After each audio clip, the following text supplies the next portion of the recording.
اللهم صل على سيدنا محمد وعلى آل سيدنا محمد كما صليت على إبراهيم وعلى آل إبراهيم في العالمين إنك حميد مجيد. أعوذ بالله من الشيطان الرجيم. بسم الله الرحمن الرحيم. إنا جعلنا في أعناقهم أغلالا فهي إلى الأذقان فهم مقمحون وجعلنا من بين أيديهم سدا ومن خلفهم سدا فأغشيناهم فهم لا يبصرون وسواء عليهم أأنذرتهم أم لم تنذرهم لا يؤمنون إنما تنذر من اتبع الذكر وخشي الرحمن بالغيب فبشره بمغفرة وأجر كريم. إنا نحن نحيي الموتى ونكتب ما قدموا وآثارهم وكل شيء أحصيناه في إمام مبين. قال المؤلف والمفسر رحمه الله تعالى يقول تعالى إنا جعلنا هؤلاء المختوم عليهم بالشقاء نسبتهم إلى الوصول إلى الهدى كنسبة من جعل في عنقه غل فجمع يديه مع عنقه تحت ذقنه فارتفع رأسه فصار مقمحا. ولهذا قال تعالى فهم مقمحون والمقمح هو الرافع رأسه كما قالت أم زرع في كلامها واشرب فانكمح أي أشرب فأروى وأرفع رأسه تهنئا وترويا واكتفى بذكر الغل في العنق عن ذكر اليدين وإن كانتا مرادتين كما قال الشاعر فما أدري إذا يمتأذن أريد الخير أيهما يليني الخير الذي أنا أبتغيه من الشر الذي لا يأتليني فاكتفى بذكر الخير عن ذكر الشر لما دل الكلام والسياق عليه. وهكذا هذا لما كان الغل إنما يعرف فيما جمع باليدين مع العنق اكتفى بذكر العنق عن اليدين. قال لو في ابن عباس رضي الله عنهما في قوله تبارك وتعالى إنا جعلنا في أعناقهم أغلالا فهي إلى الأذقان فهم مقمحون. قال هو كقوله عز وجل ولا تجعل يدك مغلولة إلى عنقك يعني بذلك أن أيديهم مسقط إلى أعناقهم لا يستطيعون أن يبسطوها بخير. وقال مجاهد فهم مقمحون قال رافعي رؤوسهم وأيديهم موضوعة على أفواههم فهم مغلولون عن كل خیر. اب مفسر رحمۃ اللہ علیہ فرماتی ہیں کہ انا جعلنا فی اعناقہم یعنی یہ وہ لوگ ہیں جن پہ اللہ تبارک و تعالیٰ نے مہر لگا دی بدبختی کی کہ اب وہ ہدایت کی طرف نہیں پہنچ سکتے. ان کی نسبت ایسی ہے جیسے کسی کی گردن کے اندر زنجیر ڈالے جائیں اغلال ڈالے جائیں اور اس کے ہاتھ جو ہیں ٹھوڑی کے نیچے باندھ دیے جائیں. اب سر اس کا اونچا ہو جاتا ہے وہ نیچے نہیں دیکھ سکتا. فهم مقمحون والمقمح والرافع رأسه كما قالت المزرع في كلامه اشرب فانكمح یعنی اس نے پیا اور بالکل پیٹ بھر کے پیا. وارفع رأسه تهنئا وترويا اور گردن اونچی کر لی یعنی پیاز بجھ جانے کے بعد وقتفا بذکر الغل فی العنق. یہاں پر قرآن پاک نے غل کا ذکر کیا ہے کہ بیڑیاں ان کی گردن میں ہوں گی لیکن ہاتھوں کا ذکر نہیں کیا چونکہ ذکر کرنے کے بغیر بھی یہ بات جو ہے واضح ہے کہ جب آناق میں ہوں گے تو ہاتھوں میں بھی ہوں گے. جیسے ایک شاعر کہتے فما ادری اذا یمت ارضا اريد الخير ايهما يليني الخير الذي انا ابتغيه ام الشر الذي لا يتليني فاكتفى بذكر الخير عن ذكر الشر. اس نے خیر کا ذکر کیا ہے لیکن شر کا ذکر نہیں کیا. وهكذا هذا لما كان الغل انما يعرف بما جمع اليدين. الاغلال کہتے اس کو ہیں کہ ہاتھوں کو گردن کے ساتھ باندھ دیا جائے. اکتفا بذکر العنق عن الیدین، صرف گردن کا ذکر کیا گیا، ہاتھوں کا ذکر نہیں کیا گیا. حضرت ابن عباس رضی اللہ تعالیٰ عنہما اس آیت کو پڑھ کے فرماتے تھے کہ یہ آیت بالکل اسی طرح ہے جیسے اللہ کے قرآن میں آتا ہے وَلَا تَجْعَلْ يَدَكَ مَغْلُولَةً إِلَىٰ عُنُقِكَ، یعنی بِذَلِكَ أَنَّ أَيْدِيهِمْ مُبْسَطَةٌ إِلَىٰ أَعْنَاقِهِمْ، ان کے ہاتھ جو ہیں بندھے ہوئے ہیں گردنوں کے ساتھ، وہ ہاتھ کھلتے ہی نہیں کہ بھلائی کا کام کر سکیں. وَهُمْ مُقْوَحُونَ رَافِعِي رُؤُوسِهِمْ وَأَيْدِيهِمْ مَوْضُوعَةٌ عَلَىٰ أَفْوَاهِهِمْ وَهُمْ مَغْلُولُونَ عَنْ كُلِّ خَيْرٍ، وہ ہر خیر سے روک دیے گئے. اب سمجھیں کہ ان آیات میں جو اللہ نے فرمایا ہے کہ ہم نے ان کے گردنوں میں طوق ڈالے ہیں اور وہ گردنیں نیچے جھکا نہیں سکتے، تو جب گردن جھکتی نہیں تو راستہ کیسے دیکھیں؟ اس کے بارے میں بعض علماء یہ فرماتے ہیں کہ یہ ایک مثال ہے، یعنی مثال دے کے سمجھایا گیا ہے کہ اتنی بڑی شان والے نبی محمد مصطفیٰ جن کی اللہ نے قرآن کی قسم کھا کے جن کی رسالت کی گواہی دی ہے اور جو تمام انبیاء سے افضل ہیں، امام الانبیاء ہیں، امام المرسلین ہیں، اللہ نے جن کو اتنے معجزات عطا فرمائے ہیں کہ معجزات ارضیہ بھی ہیں، معجزات سماویہ بھی ہیں، معجزات اسمیہ بھی ہیں، معجزات جسمیہ بھی ہیں، معجزات کلام بھی ہیں. اتنے واضح دلائل کے بعد جو کافر نہیں مانتے، ایمان نہیں لے آتے، وجہ کہ اللہ نے فرمایا ان کی حال تو ایسے ہے جیسے کسی گردن میں طوق پڑا ہو، نیچے دیکھ ہی نہیں سکتا، دیکھے تو ان کو میرے مدنی کا شان نظر آئے. ایک مثال. اور بعض علماء نے فرمایا کہ نہیں، اللہ نے یہ ذکر کیا ہے مشرکین کا کہ ان کا قیامت میں یہ حال ہوگا، یعنی جو مکذبین ہیں میرے مدنی محمد مصطفیٰ کے، قیامت میں ان کا یہ حال ہوگا کہ اذ الاغلال فی اعناقہم والسلاسل یصعبون فی الحمیم ثم فی النار یسجرون. اللہ نے فرمایا کہ ان کے گلے کے اندر طوق ہوں گے اور وہ زنجیروں کے اندر پروئے ہوئے ہوں گے اور انہیں جہنم کی آگ میں ڈالا جائے گا. تو اللہ نے قیامت کا منظر پیش کیا ہے کہ اب جو تکذیب کر رہے ہیں، اکڑ دکھا رہے ہیں، گردنیں اکڑائی ہوئی ہیں، فرعون بنے ہوئے ہیں، ان کا حشر قیامت میں کیا ہوگا. بعض علماء نے یہ مثال، اور بعض علماء نے یہاں کچھ واقعات بھی لکھے ہیں. وہ فرماتے ہیں کہ ایک دفعہ مکہ مکرمہ میں مسجد الحرام میں ابی جہل، عتبہ، شیبہ، ابناء ربیہ، امیہ ابن خلف، ولید ابن المغیرہ، یہ سارے بڑے بڑے کافر اکٹھے بیٹھے تھے. انہوں نے فیصلہ کیا کہ ہم حضور صلی اللہ علیہ وسلم کو اللہ کے حرم میں نماز نہیں پڑھنے دیں گے، عبادت نہیں کرنے دیں گے.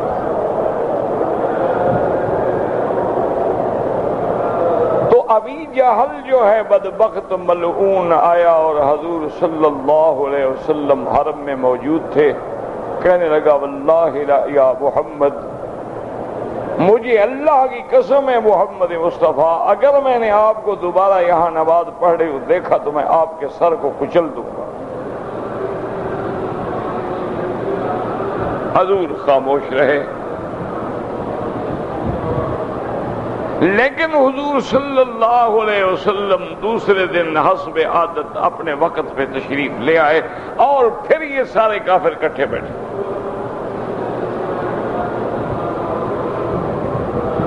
تو اب ابی جہل نے ایک بہت بڑا پتھر اٹھایا اور وہ پتھر اٹھا کے سر کے اوپر لے کے آیا، اس لیے کہ حضور صلی اللہ علیہ وسلم کے سر مبارک پہ مار دے۔ جب حضور کے قریب آیا تو بالکل اس کے ہاتھ بھی کانپنے لگے اور بالکل الٹے پاؤں چلتا گیا اور وہی پتھر جو تھا اس کے ہاتھوں سے گر گیا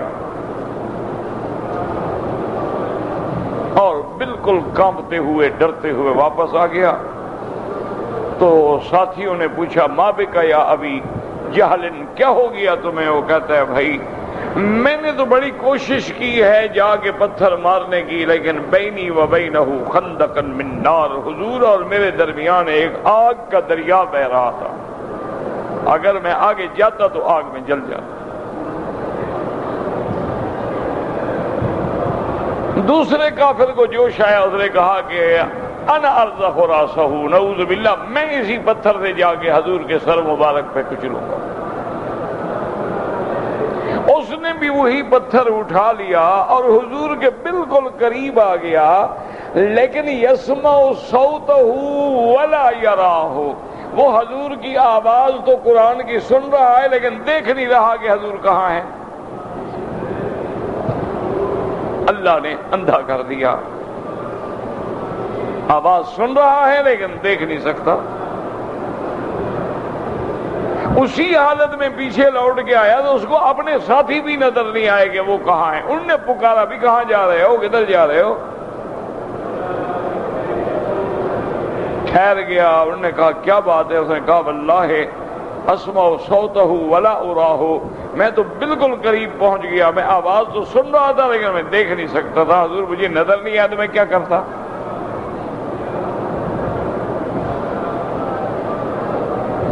اسی طرح ایک تیسرے کافر کو جوش آیا، اس نے کہا کہ یار تم تو دونوں کچھ بھی نہیں ہو نا، خامخواہ ڈر جاتے ہو اور کہتے ہو کہ یہ ہو گیا اور وہ ہو گیا، کہانی بناتے ہو اپنی بزدلی پہ پردہ ڈالنے کے لیے، میں ابھی جا کے حضور پہ پتھر مارتا ہوں۔ وہ بھی پتھر اٹھا کے آیا اور جب بالکل حضور کے قریب آیا تو رجع کہا کرا، الٹے پاؤں دوڑا اور وہی پتھر گرا۔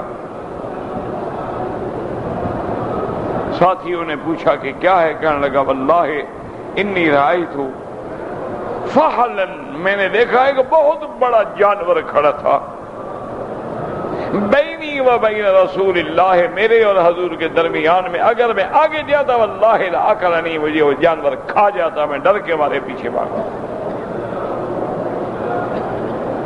تو بعض علماء نے فرمایا یہ ان واقعات کی طرف اشارہ ہے کہ اللہ نے اپنے نبی کی حفاظت فرمائی اور اللہ نے ان کی گردنوں کو ایسا اکڑ دیا کہ اب وہ نہ دیکھ سکتے ہیں اور نہ حملہ کر سکتے ہیں، اور گویا آگے پیچھے ان کے دیواریں اور پردے حائل ہو گئے ہیں، ان کو کچھ نظر نہیں آتا۔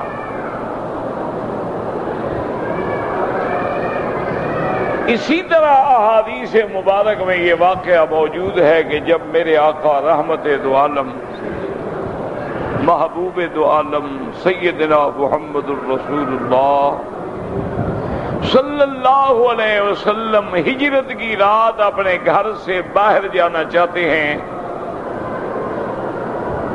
60 نوجوان 60 قبیلوں کا حضور کے گھر کے باہر مسلح کھڑا ہے کہ جیسے حضور پاک گھر سے تشریف لائیں گے باہر تو ہم سارے مل کے حملہ کر دیں گے۔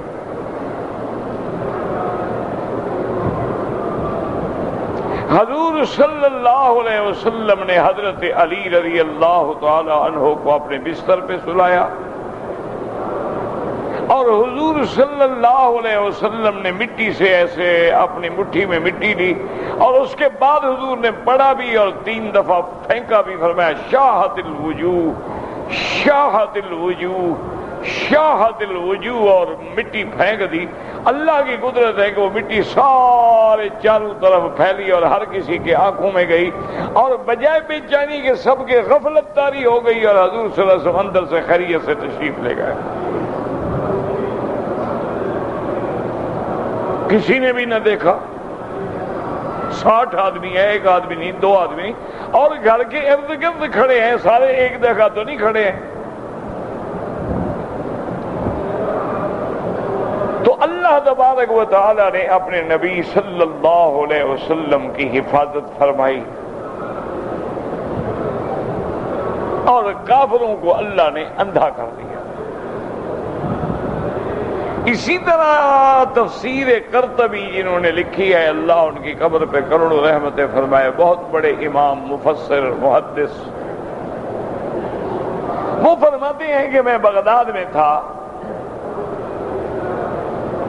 بادشاہ وقت جو تھے وہ کسی مسئلے کے بیان کرنے کی بنا پہ مجھ پہ ناراض ہو گئے،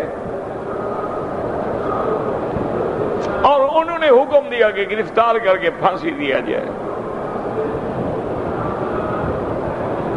فرماتے ہیں ہمارے بھی کچھ خیر خواہ ہوتے ہیں، انہوں نے ہمیں خبر دی کہ حضرت اس قسم کے آرڈر جاری ہو گئے ہیں، آپ مہربانی کر کے چھپ جائیں۔ حضرت فرماتے ہیں میں نے سوچا کہ ٹھیک ہے، رات جب اندھیرا ہوگا تو نکل جائیں گے، چھوڑ دیں گے علاقہ بغداد بصرہ، چھوڑ کسی اور ملک میں چلے جائیں گے۔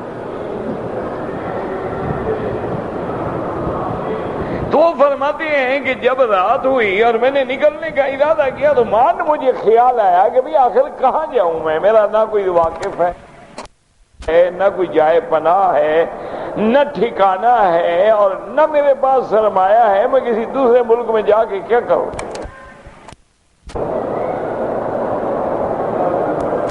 فرماتے ہیں کہ معن اللہ نے میرے دماغ میں ڈالا تو میں یہ آیات مبارکہ جو ہیں وَجْعَلْنَا مِن بَيْنِ أَيْدِيهِمْ صَدًّا وَمِنْ خَلْفِهِمْ صَدًّا فَأَغْشَيْنَاهُمْ فَهُمْ لَا يُبْصِرُونَ وَلَوْ نَشَاءُ لَطَمَسْنَا عَلَىٰ أَعْيُنِهِمْ فَاسْتَبَقُوا الصِّرَاطَ فَأَنَّىٰ يُبْصِرُونَ إِلَىٰ آخِرِهِ۔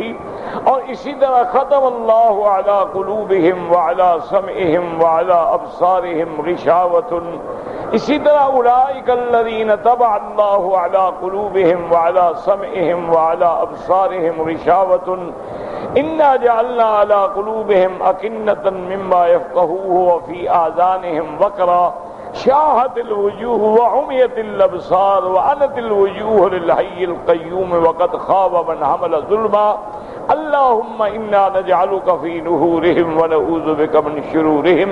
وہ فرماتے ہیں یہ ساری قرآن کی جو آیتیں ہیں نا، اس کے مترادفہ سب کو جمع کر کے 7 دفعہ پڑھ کے میں دب کر دیتا تھا، سارا دن بغداد میں رہتا تھا، بادشاہ فوجیں ڈھونڈ رہی ہیں، میں ان کے سامنے کھڑا ہوں، مجھے نہیں پکڑ سکتا۔ وہ فرماتے ایک دن نہیں، 2 دن نہیں، 3 مہینے تک متواتر فوجوں نے مجھے پکڑنے کی کوشش کی، اور میں بالکل موجود، گھر آ رہا ہوں، مسجد جا رہا ہوں، مسجد سے گھر آ رہا ہوں، لیکن مجھے نہ پکڑ سکے۔ 3 مہینے کے بعد بادشاہ کو پتہ لگا کہ غلطی تو میری تھی، انہوں نے تو مسئلہ حق بیان کیا تھا، انہوں نے کہا بھی تلاش کرو، ڈھونڈو، میں تو معافی مانگتا ہوں۔ اچھے بادشاہ ہوتے تھے، اپنی غلطی مان لیتے تھے، تو فرماتے ہیں انہوں نے مجھے بلایا اور پھر معافی مانگ لی، بات ختم ہو گئی۔ تو اللہ کے کلام میں، اللہ کے قرآن میں، اس میں کوئی شک ہے کہ اللہ کا قرآن جو ہے وہ بڑی عظیم نعمت ہے۔ اسی طرح ایک حدیث مبارک میں یہ بھی آتا ہے کہ سورۃ یاسین جو ہے یہ اتنی بڑی عظیم نعمت ہے کہ اس کے پڑھنے والا اللہ اس کو قیامت میں جہنم کی عذاب سے بھی بچائیں گے اور دوسروں کے بارے میں بھی اس کی شفاعت قبول فرمائیں گے۔ اسی طرح اس سورۃ مبارکہ کا نام تورات کے اندر ہے المعمۃ، تو صحابہ نے پوچھا حضرت ابن عباس سے کہ مل معمۃ، معمہ کا کیا معنی ہے؟ آپ نے فرمایا التی تعم بکل خیر، جو ہر خیر کو حاصل کرنے والی نعمت ہو۔ تو اس لیے بعض علماء فرماتے ہیں کہ یا تو یہ ایک مثال ہے کہ بھی جب ہاتھ باندھ دیے گئے، گلے میں زنجیریں ڈال دی گئیں، توق ڈال دیے گئے، اب نیچے تو دیکھ ہی نہیں سکتے،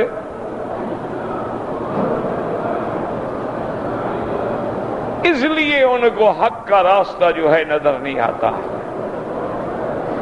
اور دوسرا علماء نے فرمایا کہ اللہ نے وہ منظر بیان کیا ہے کہ جب قیامت کا دن ہوگا اور ان کافروں کے گلے میں توق ڈالے جائیں گے اور ان کو جہنم کی طرف لے جایا جائے گا۔ یاد رکھیں اللہ سزا دیتے ہیں من جنس العمل، کہ دنیا میں یہ اکڑتے تھے نا، اللہ نے کہا سزا بھی ایسی تو اب بھی ان کی گردنیں اکڑی ہوئی ہو، لیکن وہ اکڑنا الگ تھا، یہ تو اکڑنا عذاب کی وجہ سے ہوگا۔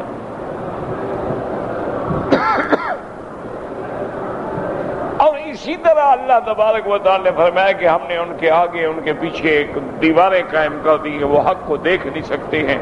جیسے دوسرے مقام پہ اللہ فرماتے ہیں لَهُمْ قُلُوبٌ لَا يَفْقَهُونَ بِهَا وَلَهُمْ أَعْيُنٌ لَا يُبْصِرُونَ بِهَا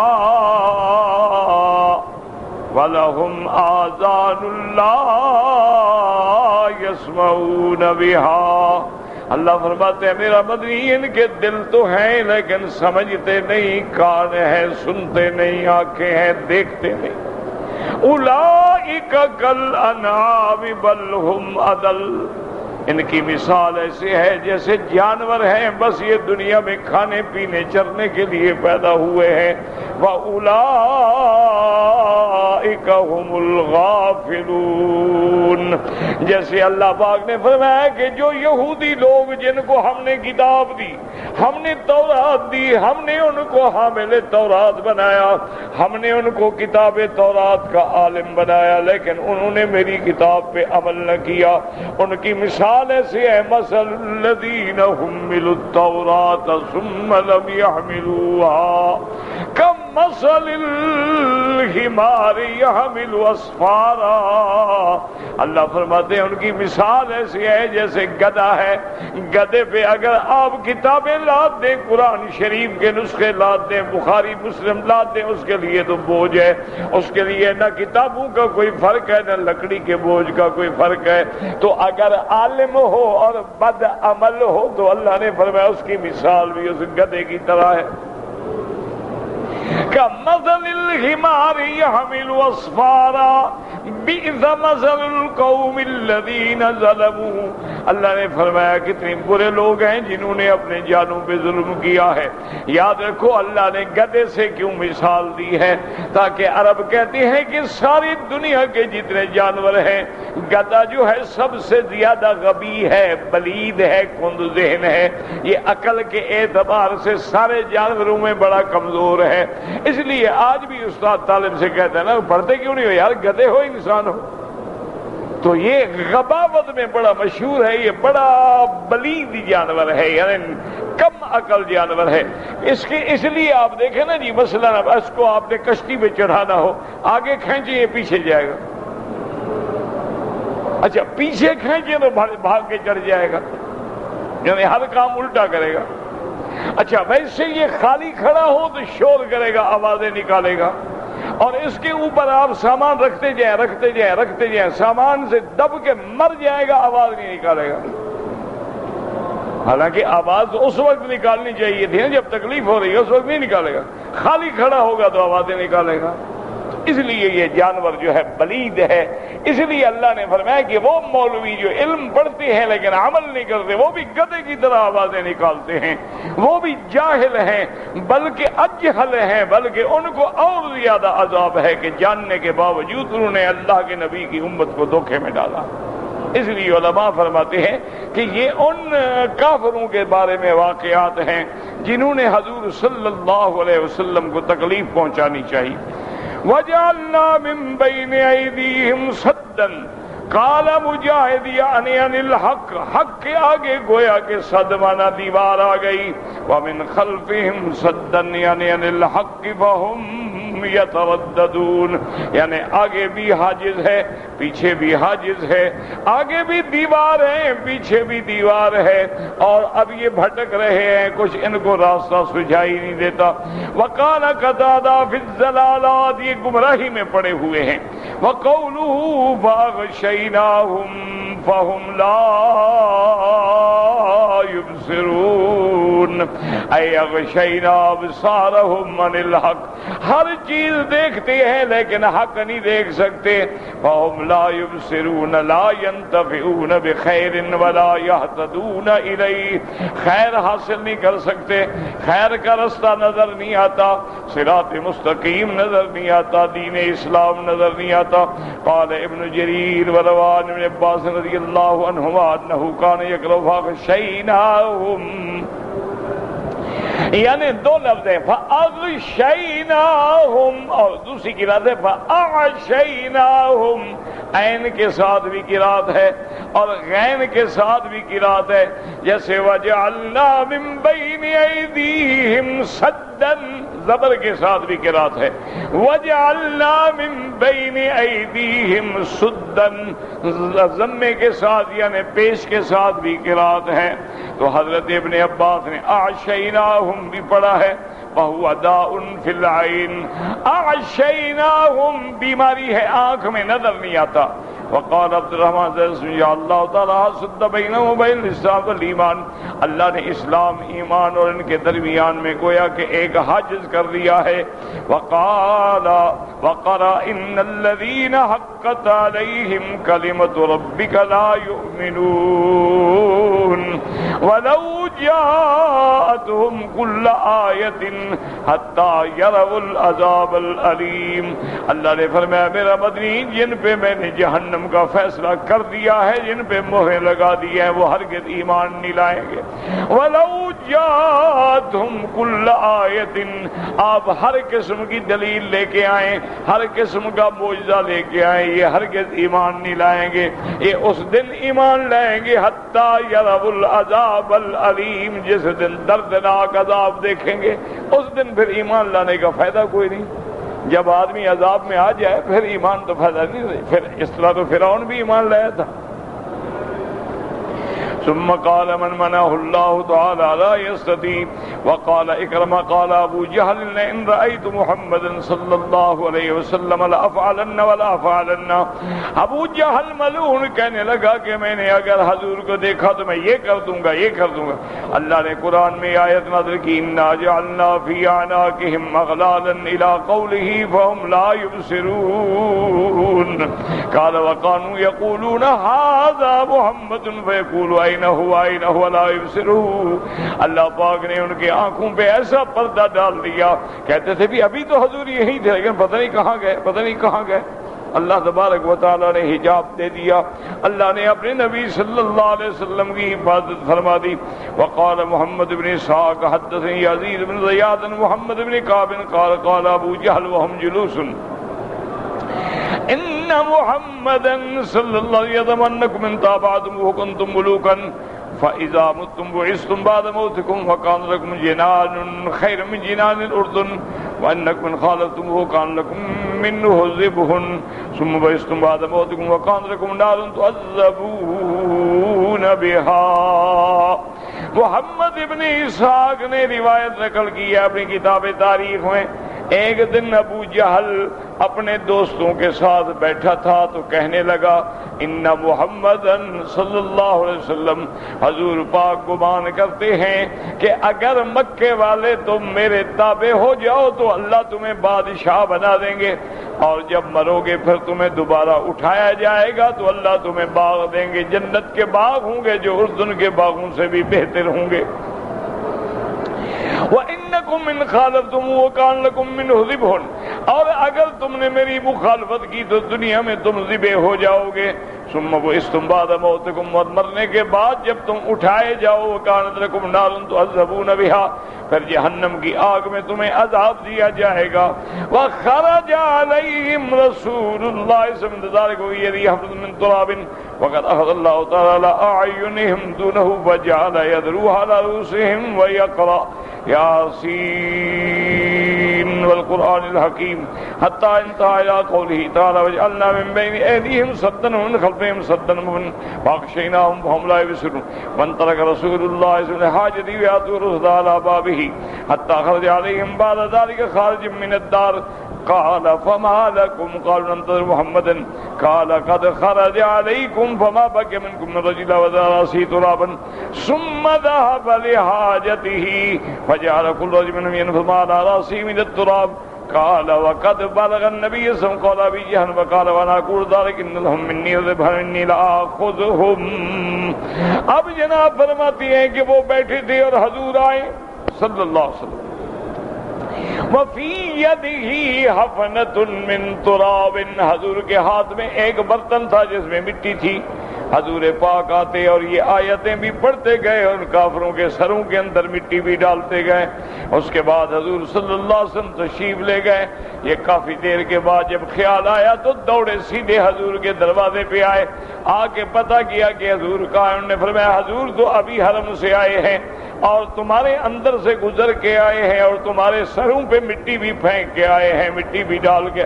اب جھاڑا تو سب کے سر پہ مٹی ہے، سب کے سر پہ مٹی ہے. کہنے لگے بات پہنچی کہ وہ کہتا ہے حضور نے فرمایا بالکل ٹھیک ہے، وہ وقت آئے گا انشاءاللہ یہ کافر اور مشرک جو ہیں یہ ذبح بھی ہوں گے اور ان پر اللہ کا عذاب بھی آئے گا. اور وہی ہوا، ابو جہل بدر میں مارا گیا. اب اللہ فرماتے ہیں وَسَوَاءٌ عَلَيْهِمْ أَأَنذَرْتَهُمْ أَمْ لَمْ تُنذِرْهُمْ لَا يُؤْمِنُونَ. یاد رکھیں اللہ نے فرمایا میرا مدنی آپ ان کو ڈرائیں یا نہ ڈرائیں یہ ایمان نہیں لے آئیں. یہ معنی نہیں ہوتا کہ پہلے سے اللہ نے مہریں لگا دی، یہ معنی نہیں ہوتا. بات کو سمجھا کریں. اللہ تبارک و تعالی نے ہر انسان کو دین فطرت پہ پیدا کیا. ہر بندہ چاہے کافر کے گھر میں پیدا ہو چاہے مسلمان کے گھر میں پیدا ہو. کل مولود یولد علی الفطرت، یعنی ہر بچہ جو ہے وہ فطرت پہ پیدا ہوتا ہے. اگر اس کو بالکل نہ چھیڑیں، یعنی ایک بچے کو پیدا ہونے کے بعد پہاڑ کی چوٹی پہ رکھ دیں، وہاں اللہ اس کی حفاظت کرے. جب اس کو عقل آئے گا تو اللہ کو پہچانے، کیونکہ اس کے دین فطرت جو ہے اس کے دماغ کے اندر، دل کے اندر، ضمیر کے اندر موجود. اب آگے ماحول ہوتا ہے. حضور نے فرمایا فَأَبَوَاهُ يُحَوِّدَانِهِ أَوْ يُنَصِّرَانِهِ أَوْ يُمَجِّسَانِهِ. اس کے ماں باپ یہودی ہوتے ہیں، بیٹے کو بھی یہودی بنا دیتے ہیں. نصرانی ہوتے ہیں، نصرانی بنا دیتے ہیں. مجوسی ہیں، مجوسی بنا دیتے ہیں. ورنہ ہر بچہ دین فطرت پہ پیدا ہوتا. یاد رکھیں. اب اگر انبیاء آئے ڈراتے رہے دعوت دیتے رہے، جیسے نوح علیہ السلام نے 950 سال تک دعوت دی اور آخر میں کہا کہ میرا مولا میں نے ان کو ہر حال میں دعوت دی ہے، ظاہر بھی دی ہے، چپکے سے بھی دی ہے، محفلوں میں بھی دی ہے، گھروں میں بھی دی ہے، لیکن یہ میری بات سننے کے لیے تیار ہی.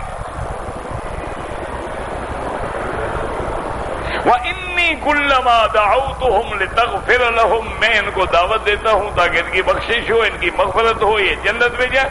جَعَلُوا أَصَابِعَهُمْ فِي آذَانِهِمْ، کانوں میں انگلیاں ڈال دیتے ہیں. وَاسْتَغْشَوْا ثِيَابَهُمْ، اور سر پہ منہ پہ کپڑا ڈال دیتے ہیں کہ ہمیں پیغمبر کی شکل بھی نظر نہ آئے.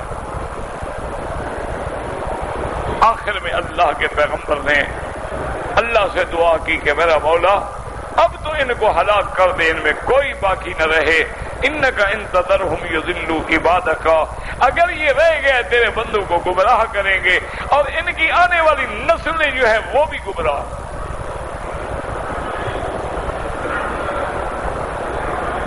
اب اللہ تبارک و تعالی کا حکم آ گیا کہ نوح علیہ السلام آپ کی دعا ہم نے قبول کر لی ہے، فاصنع الفلک بأعیننا، اب آپ کشتی بنائیں، ولا تخاطبنی فی الذین ظلموا انہم مغرقون، اب ان کے بارے میں پھر درخواست نہ کرنا، سفارش نہ کرنا، پھر دعا نہ مانگنا۔ تو معنی یہ ہوتا ہے کہ جب اللہ کے نبی آ گئے، اگر اللہ کافروں کو، مکے کے مشرکین کو جہنم میں ڈالنا چاہتے تھے حضور کو بھیجتے ہی نہ۔ تو اللہ نے نبی بھیجا، افضل الانبیاء بھیجا، امام الانبیاء بھیجا، سب سے افضل کتاب قرآن اتارا، پھر حضور کے ایک نہیں ایسے ایسے عظیم معجزات دیکھے کہ معمولی عقل والا بندہ بھی مان لے کہ یہ اللہ کا نبی ہے۔ لیکن تمام دلائل کے باوجود، معجزات کے باوجود، آیات کے باوجود جب ایمان نہ لے آئے تو اب اللہ مہرے لگا دیتے کہ اگر تم اتنی ہدایت کے باوجود بھی نہیں آنا چاہتے، روشنی میں، تو بھٹک جاؤ، اب ظلمات میں پڑے رہو اور قیامت میں عذاب ہو۔ ورنہ یہ نہیں کہ اللہ پہلے بہت لگا لے تو پھر نبی بھیجنے کی کیا ضرورت ہے، وہ تو ایمان لائیں گے ہی نہیں، پھر پیغمبر بھیجنے کی کیا ضرورت ہے۔ تو ہمیشہ یاد رکھیں کہ اللہ مہر لگاتے ہیں، جانتے ہیں کہ اب اس پہ کوئی ہدایت اثر نہیں کرے گی، جیسے جانتے ہیں کہ اب اس جماعت کو کوئی گمراہ نہیں کر سکتا۔ اس لیے اللہ تبارک و تعالیٰ نے جنگ بدر کے بعد اپنے پیغمبر کو فرمایا کہ میرا مدنی اپنے بدر کے صحابہ کو میری طرف سے مبارک دے دو کہ اعملوا ما شئتم انی قد غفرت لکم، آج کے بعد جو مرضی آئے کرو، میں نے تمہارے گناہ معاف کر دیے۔ مانا یہ نہیں کہ تم گناہ کرو، مانا یہ تھا اللہ جانتے تھے کہ اب یہ گناہ کریں گے ہی نہیں، اب ان کو گناہ کی طرف جانے کا ہم راستہ ہی نہیں دیں گے، بات ہی ختم ہو گئی۔ اور اگر کبھی غلطی ہو گئی تقاضۂ بشریت کے تابع تو توبہ کریں۔ اس لیے اللہ نے فرمایا کہ ان اللہ قد اطلع الی اہل بدر فقال اعملوا ما شئتم انی قد غفرت لکم۔ اسی طرح اللہ نے اپنے نبی کو بھی خبر دی، غفر اللہ لک ما تقدم من ذنبک وما تأخر۔ اس لیے ہمیشہ یاد رکھیں، یہ مانا نہیں ہوتا جی اللہ نے تو مہر لگا دی پھر وہ ایمان نہ لے آئے، پھر ان کا کیا قصور ہے؟ نہیں، قصور کی وجہ سے تو مہر لگی ہے، قصور نہ ہوتا تو مہر کیوں لگتی؟ اس لیے فرماتے سواء علیہم وسواء علیہم اانذرتہم ام لم تنذرہم لا یؤمنون۔ اے قد ختم اللہ علیہم بالذرات وما یفید فیہم الانذار ولا یتأثرون بہ۔ اللہ نے فرمایا اب ان پر مہر لگ گئی ہے گمراہی کی، اب یہ متاثر نہیں ہوں گے حق سے۔ وقد تقدم ذکرها فی اول سورۃ البقرہ کما قال تبارک و تعالی، سورۃ بقرہ میں بھی آپ پڑھ چکے ہیں، ختم اللہ علی قلوبہم وعلی سمعہم وعلی ابصارہم غشاوۃ ولہم عذاب عظیم۔ اسی طرح اللہ نے فرمایا ان الذین حقت علیہم کلمۃ ربک لا یؤمنون ولو جاءتہم کل آیۃ حتی یروا العذاب العلیم۔ اللہ نے فرمایا میرا بندی انما تنذر من اتبع الذکر وخشی الرحمن بالغیب فبشرہ بمغفرۃ واجر کریم۔ آپ کے ڈرانے سے نفع تو وہ اٹھائے گا جس کو اللہ پہ بن دیکھے ایمان ہے۔ انما تنذر من اتبع الذکر اے انما ینتفع، نفع اٹھائے گا تو آپ کے ڈرانے سے کون؟ ایمان والے۔ الذین یتبعون الذکر، جو قرآن کی پیروی کرتے ہیں، وخشی الرحمن بالغیب، اپنے رب سے ڈرتے ہیں، حیث لا یراہ احد، یعنی وہ ایسی جگہ ہے کہ اس کو کوئی دیکھنے والا نہیں لیکن اپنے اللہ سے ڈر رہا ہے۔ الا اللہ تبارک و تعالی یعلم ان اللہ مطلع علیہ وعالم بما یفعل وہ جانتا ہے کہ اللہ مجھے دیکھ رہے ہیں، اللہ میرے فعل کو بھی دیکھ رہے ہیں۔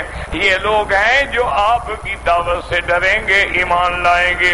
آپ ان کو مبارک دے دیں، وبشرہ بمغفرۃ، اگر ان سے گناہ ہوئے ہم نے معاف کر دیے ہیں، وَأَجْرٍ كَرِيمٍ كَثِيرٍ وَاسِعٍ حَسَنٍ جَمِيلٍ، اور ہم ان کو ایسا ثواب دیں گے، ایسا اجر دیں گے جو بہت بھی ہوگا، واسع بھی ہوگا، بہتر بھی ہوگا، اعلیٰ بھی ہوگا۔ كما قال تبارك وتعالى ان الذين يخشون ربهم بالغيب لهم مغفرة واجر كبير۔ ثم قال تبارك وتعالى انا نحن نحيي الموتى، میرا مدنی ہم مردوں کو اٹھائیں گے قیامت والے دن۔ وفيه إشارة إلى أن الله تعالى يحيي قلب من يشاء من الكفار الذين قد ماتت قلوبهم بالضلال يهديهم بعد ذلك الحق، كما قال تعالى بعد ذكر كثرة القلوب۔ اس سے یہ بھی اشارہ ہو گیا، اللہ نے فرمایا میرا مدنی جیسے مجھے مردوں کو اٹھانے بے اختیار ہے، طاقت ہے، اسی طرح کافر جو مردہ ہو گئے ہیں میں چاہوں تو ان کو بھی ایمان نصیب کر کے زندہ کر دوں۔ ان کے دل بھی مردہ ہو گئے ہیں، ان کے دلوں کو بھی زندہ کرنے کی مجھے قدرت ہے۔ یہ گمراہی کی وجہ سے پڑے ہوئے ہیں، موت آ چکی ہے ان کو، جیسے اللہ فرماتے اعلموا ان اللہ یحیی الارض بعد موتها قد بینا لکم الآیات لعلکم تعقلون۔ اللہ جیسے مردہ زمین کو زندہ کر دیتے ہیں، اللہ مردہ قلوب کو بھی زندہ کر دیتے ہیں، مردہ دلوں کو بھی زندہ کر دیتے ہیں، اور مرنے کے بعد ہر مرنے والے کو بھی دوبارہ زندہ کریں گے۔ وَنَكْتُبُ مَا قَدَّمُوا وَآثَارَهُمْ، اور میرا مدنی ہم نے لکھ رکھا ہے، جو عمل انہوں نے کیے ہیں سب لکھے ہوئے ہیں۔ وآثارہم، اور جو پیچھے چھوڑا ہے ان پہ جو عمل ہوگا وہ بھی ہم نے لکھ رکھا ہے۔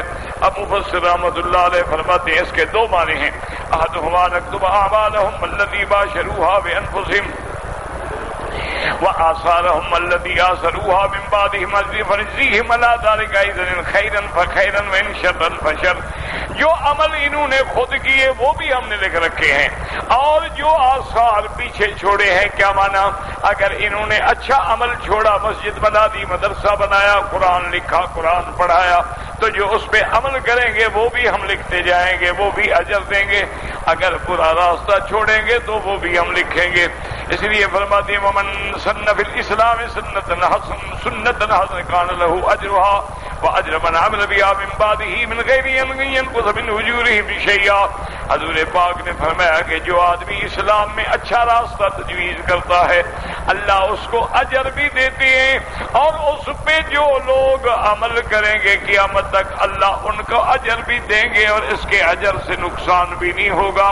ومن سن فی الاسلام سنۃ سیئۃ کان علیہ وزرھا وزر من عمل بها من بعده من غیر ان ينقص من اوزارهم شیئا، اور اگر کسی نے برا راستہ کھڑا ہے تو اس کو اس کا گناہ بھی ہوگا، اور اس گناہ پہ جو لوگ قیامت تک چلیں گے ان کا وبال بھی اس کے سر پہ رکھا جائے گا۔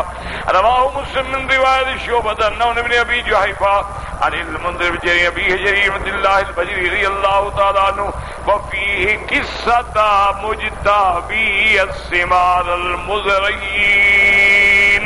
فروان بهذا النبي يحيى بن سليمان الجوفي ان بالمحيا يحيى بن يعلى عند الملك بن بن جرير بن عبد الله رضي الله عنه ذكر حديث رسوله ثم تلا هذه الايه ونكتب ما قدموا واثارهم وقد رواه مسلم من روایت ابی عوانہ نبی وذکرہ۔ یعنی آدمی اگر اچھا کام کرے گا اس پہ جو لوگ عمل کریں گے اس کا ثواب بھی قیامت میں ملے گا۔ جیسے ایک عالم ہے، اس لیے حضور پاک نے فرمایا اذا مات ابن آدم انقطع عملہ، جب آدمی مر جاتا ہے تو عمل بھی ختم، الا عن ثلاثۃ، مگر تین عمل ہیں، صدقۃ جاریۃ، اگر اس نے کوئی صدقہ بنا دیا ہے، مسجد بنا دی ہے، مسافر خانہ بنا دیا، ہسپتال بنا دی ہے، او علم ينتفع به، یا کسی کو علم پڑھا دیا ہے آگے وہ علم پھیلا رہا ہے، او ولد صالح يدعو له، یا اچھی اولاد چھوڑ گیا جو اپنے والدین کے مرنے کے بعد ان کی بخشش کے لیے حج پڑھ رہے ہیں، عمرے کر رہے ہیں، دعائیں کر رہے ہیں، قرآن پڑھ رہے ہیں، تو اس لیے ہمیشہ یاد رکھیں اچھے کام کی بنیاد ڈالا کریں تاکہ قیامت تک جو لوگ اچھے کام پہ عمل کریں گے اللہ تمہیں بھی اجر عطا فرمائے۔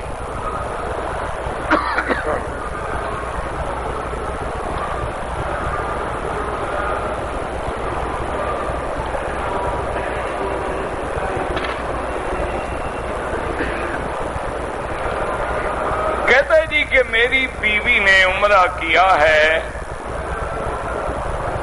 صفا مروہ مکمل نہیں کر سکیں، 5 چکر کیے، ان کی طبیعت خراب ہو گئی۔ ایسی حالت میں انہیں واپس ہوٹل ہم لے گئے۔ اب انہوں نے بال بھی کٹوا لیے ہیں لیکن وہ 2 چکر جو ہیں باقی ہیں۔ بہرحال ان پہ کوئی دم نہیں ہے اس لیے کہ 5 چکر ہو گئے تھے۔ اگر اکثر چکر ہو جائیں تو پھر دم نہیں پڑتی، یاد رکھیں، چونکہ 7 میں 5 ہو گئے تو 5 اکثر ہیں۔ دم سے تو وہ بچ گئی لیکن ٹھیک ہو گئی ہیں تو 2 چکر جو باقی ہیں وہ پورے کریں۔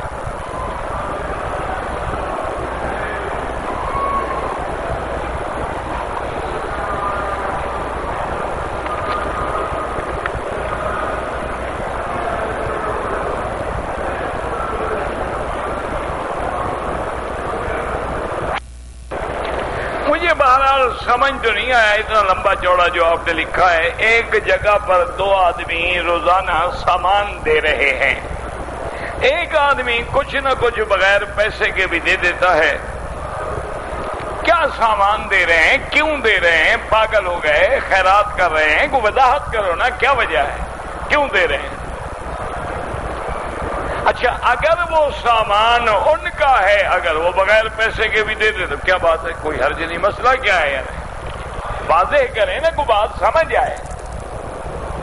اگر ان کا اپنا سامان ہے، انہوں نے آپ سے مثلا آدھے سامان کے پیسے لیے ہیں، آدھے کے نہیں لیے، ان کی مرضی ہے، اس میں کیا خطرہ ہے، کیا پوچھنے کی ضرورت کیا ہے؟ بہرحال مجھے سمجھ نہیں آیا آپ نے کیا لکھا ہے۔ کہتے جی کہ داڑھی رکھنا جو ہے یہ سنت ہے یا فرض ہے یا واجب ہے؟ نہیں، اگر داڑھی فرض ہو تو رکھو گے، سنت ہو تو نہیں رکھو گے، کیا خیال ہے آپ؟ پہلے یہ تو ہم فیصلہ کر لینا کہ چلو اگر داڑھی ہے سنت تو پھر آپ سنت کے منکر ہیں، فرض ہے تو فرض تو رکھو گے، یعنی 4 رکعت نماز عشاء فرض تو پڑھو گے، نہ واجب پڑھو گے نہ سنت پڑھو گے۔ یہ کیا مسئلہ ہے بھائی؟ داڑھی جو ہے یہ واجب ہے، سنن الانبیاء والمرسلین میں ہے، اور ہر سنت جو ہے ایک وقت کے لیے ہوتی ہے۔ کیا مانا؟ ابھی آپ عشاء کے بعد 2 رکعت سنت پڑھیں گے، پڑھ کے گھر چلے گئے، سنت ادا ہو گئی۔ لیکن داڑھی تو ایسی سنت ہے جو حضور کے چہرے پہ آنے کے بعد آپ کی وفات مبارک تک 1 منٹ کے لیے بھی جدا نہیں ہوئی، اور پھر داڑھی منڈانے والا فاسق و فاجر ہے، تو جس پہ وعید آ جائے تو وہ گناہ کبیرہ بن جاتا ہے۔ تو یہ آپ اسی عجیب چکر میں پڑے ہوئے ہیں۔ میرا بھائی، دنیا میں آپ دیکھیں کہ 2 دوست ہیں، ایک دوسرے سے محبت کرتے ہیں، تو وہ دونوں ایک جیسا لباس بناتے ہیں، ایک جیسے کپڑے بناتے ہیں، ایک وقت میں کٹھے نکلتے ہیں، ساری رات کٹھے بیٹھتے ہیں۔ اگر آپ کے نزدیک حضور محبوب ہیں، محبوب کائنات ہیں، تو آپ کو محبوب کی شکل سے کیوں نفرت ہے؟ کیوں آپ تحقیق کرتے پھر رہے ہیں کہ جناب فرض؟ جب حضور نے داڑھی رکھی ہے بات ختم ہو گئی۔ پھر ہر نبی نے داڑھی رکھی ہے، کوئی ایک نبی بھی بغیر داڑھی کے نہیں آیا، کوئی ایک ولی بھی بغیر داڑھی کے نہیں آیا، کوئی ایک محدث، امام، فقیہ، مجتہد بھی بغیر داڑھی کے نہیں آیا۔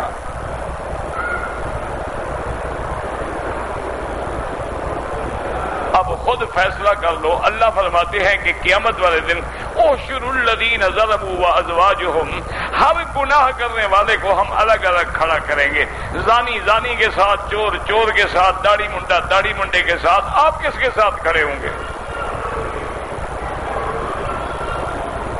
انبیاء کی صف میں تو آپ کھڑے نہیں ہو سکتے، صدیقین، شہداء، صالحین، اولیاء، محدثین، علماء، فقہاء، عباد اللہ الصالحین کی صف میں تو آپ کھڑے نہیں ہو سکتے۔ باقی کون بچ گئے؟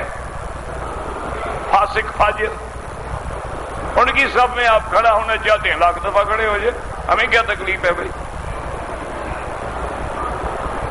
اور ہمیشہ یاد رکھو کہ امر کا صیغہ وجوب کے لیے حضور نے فرمایا داڑھی بڑھاؤ تو واجب ہو گئی، ختم ہو گئی بات۔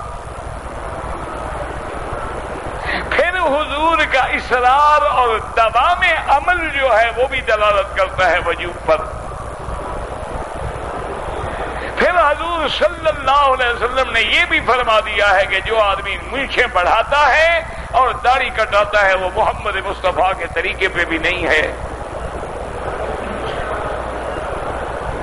اور پھر یہ بھی حدیث میں آ گیا کہ ایک آدمی آیا، مونچھیں بڑی تھی، داڑھی منڈی ہوئی تھی، حضور نے رخ پھیر لیا۔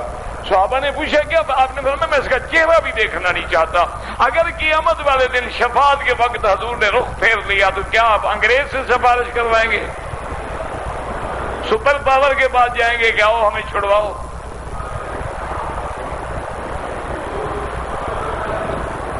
کوئی عقل کرو۔ ابھی تک آپ مسئلے پوچھ رہے ہیں کہ جی داڑھی فرض ہے یا واجب ہے، اور محبوب نے جب رکھ لی ہے فرض واجب نہ ہو، محمد مدنی کی شکل مبارک ہے۔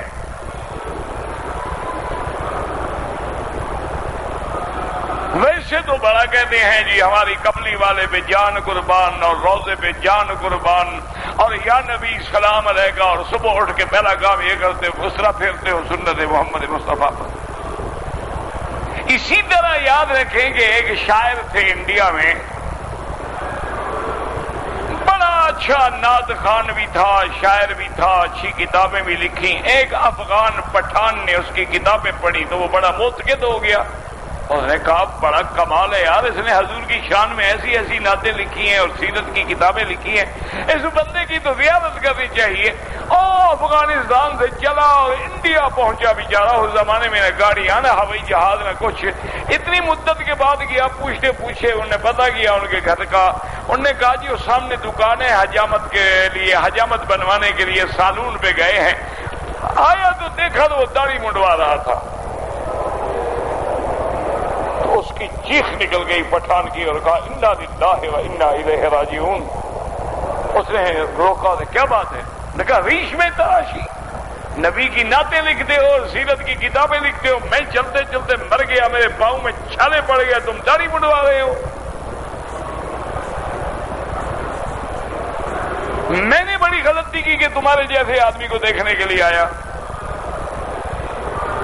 وہ شاعر مزاج بندہ تھا نا، جیسے آج کل آپ بھی تو شاعر مزاج ہے نا ماشاءاللہ۔